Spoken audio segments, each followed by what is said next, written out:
Shalom shalom bakundwa b'umwami, mwaramutse abandi mwiriwe bijyanye naho buri wese aherereye. Rero wowe bimeze neza ufashije gushima Imana, nawe bitameze neza ndakubwira ngo ihangane, ijuru riguhumurize kandi ukomeze ugire ibyiringiro mu ijuru hari Imana. Murakaza neza muri Give and Peace Ministries. Nitwa Evangeliste Innocent Bajoje Byiringiro kandi nishimiye kubana namwe muri uru rugendo rwiza rw'umwuka. Nifuza ko twarushaho gusangizanya ukuri ku butumwa bwiza bw'ubuntu bw'Imana. Yesu yakoze umurimo ukomeye kurusha indi mirimo yabayeho kandi awukora ku buntu nta kiguzi, kugira ngo njye nawe tubone agakiza. Ibyo rero biduha amahoro ku Mana. Abantu benshi ntibarahishurirwa Yesu wabambwe. Abantu benshi iyo bahishuriwe Yesu, bahishurirwa Yesu babonera mu kirere cy'umubiri gusa, kandi tugomba kurenga ikirere cy'umubiri tukagera mu kirere cy'umwuka. Mu kirere cy'umwuka hari ubuzima, mu kirere cy'umwuka hari imibereho, mu kirere cy'umwuka hari ugucungura, mu kirere cy'umwuka hari amahoro. Amahoro n'umutekano ni ibintu bitandukanye. Umutekano ushobora kuwubona kuko uri mu gihugu gifite umutekano. Umutekano ushobora kuwubona kuko uri mu gihugu kitarimo intambara. Umutekano ushobora kuwubona ko mu rugo nta ntonganya zihari. Ariko amahoro ava imbere mu mutima. Amahoro rero utabona, amahoro utahabwa na so wanyu, amahoro utahabwa n'umunyamuryango, amahoro utahabwa n'umwana, amahoro utahabwa n'uwo mwashakanye, ayo mahoro abonerwa muri Kristo Yesu. Niyo mpamvu gushishikariza kugira ngo tuzabane cyane muri uru rugendo rw'umwuka. Intego zacu zo tuzatuganiraho kenshi muri iyi minisiteri.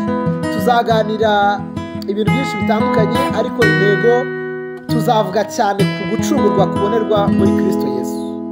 Ugucungurwa k'ubuntu kubonerwa muri Kristo Yesu si kubw'ibikorwa. Iyo haba kubw'ibikorwa, abenshi ntabwo tuba twaributse. Abari mu mabohero, mu mazu y'imbohe, ntabwo bari kubona akanya ko kota izuba. Ariko Yesu aza ari umucunguzi w'ubugingo, arangije araza atanga amahoro ku bisi, kuko icyaha cyabuzaga abantu amahoro, itegeko rigacira abantu urubanza rwo gupfa. Ariko Yesu aje yemera gufata igihano cy'icyaha, kandi uwakiranuka aremera arapfa arazuka, kugira ngo uzamwizera yakire gukiranuka kw'Imana. Uko gukiranuka kw'Imana niko tubabwira uyu munsi, niko tubabwira. Imana ibahereze umugisha cyane.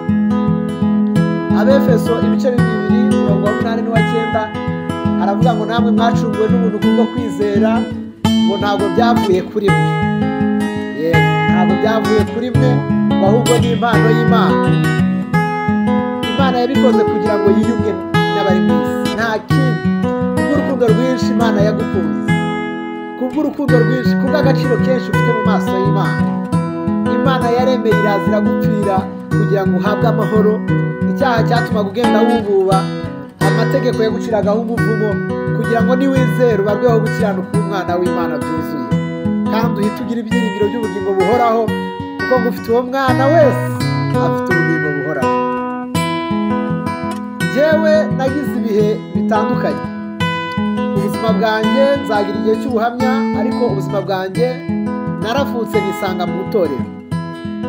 Nisanga mu itorero cyangwa idini, uko wowe waba ubyita. Hanyuma mbamo igihe kiragenda, igihe kiricuma, ariko mara igihe kinini ntahishurirwa Yesu w'ukuri. Mbamo ndi umunyedini mwiza, ngerageza kwitwararika, ngerageza kumva ko Imana ndi kujya mu mibare nayo ngo nyemeze. Ariko igihe cyayo kiragera, maze igihe kinini cyane mu itorero, igihe cy'Imana kiragera. Nsomye urwandiko rw'Abagalatiya nza kumenya umuvumo uva mu kuvanga amategeko no kuvanga kwizera. Ndangije mbishurirwa Kristo wabambwe, menya agaciro neza k'umusaraba k'icyo Kristo yakoze. Uwo mwanya nabaye icyaremwe gishya, ubu ndi ubuzima bwo gukiranuka. Ubu imibereho yanjye rwose, imibereho yanjye iragenda itunganywa rwose kugira ngo negere aho Data ari.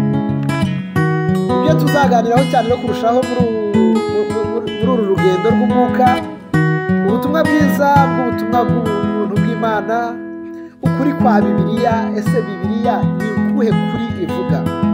Amateka ya Bibiliya, inkomoko yayo, ishuri rya Bibiliya, Bible study tuzayivugaho cyane. Tuzahinyuza inyigisho z'ibinyoma zivuga ngo gutanga amafaranga y'igitambo kuko nawe bakugiriye nabi. Ibyo byose nicyo inabi bakugiriye, batanze igitambo nawe ugomba gutanga igitambo. Kuvuga ngo tanga ibi n'ibi bizakujyane mu ijuru, kora ibi n'ibi bizakujyane mu ijuru. Ibyo byose tuzabihinyuza muri iyi nyigisho. Ibyo byose ntabwo bihesha ubugingo buhoraho. Igihesha ubugingo buhoraho nta kindi ni ukwizera igitambo cy'umwana w'intama w'Imana, ukizera ko Yesu ari wowe yapfiriye wakiranuka, ukizera ko ubwo yazukaga ari wowe yazukiraga, ukizera ko umurimo wose yakoze yawukoze kubw'urukundo agukunda. Tuzarushaho kuganira ku ihumure cyane Yesu yatanze mu bana bayo. Tuzaganira ku bigwi byo kwizera, intwari zo kwizera no gusenga. Tuzaganira ku gusenya ibicaniro bya karande, ibicaniro by'abadayimoni, ibicaniro by'abarozi, ibicaniro by'imitekerereze mibi, ibicaniro byo kutagira icyerekezo, ibicaniro byo guhora uri mu kavuyo, guhora udafite icyerekezo cy'ahazaza. Ibyo bicaniro tuzabisenya muri uru rugendo, twubaka ibicaniro bishya byubatse ku rufatiro rw'umwana w'intama w'Imana. Turushaho gushishikariza abantu barushaho kumenya ubutumwa bwiza no kubaho ubuzima bw'ibyo Imana yifuza ko babamo.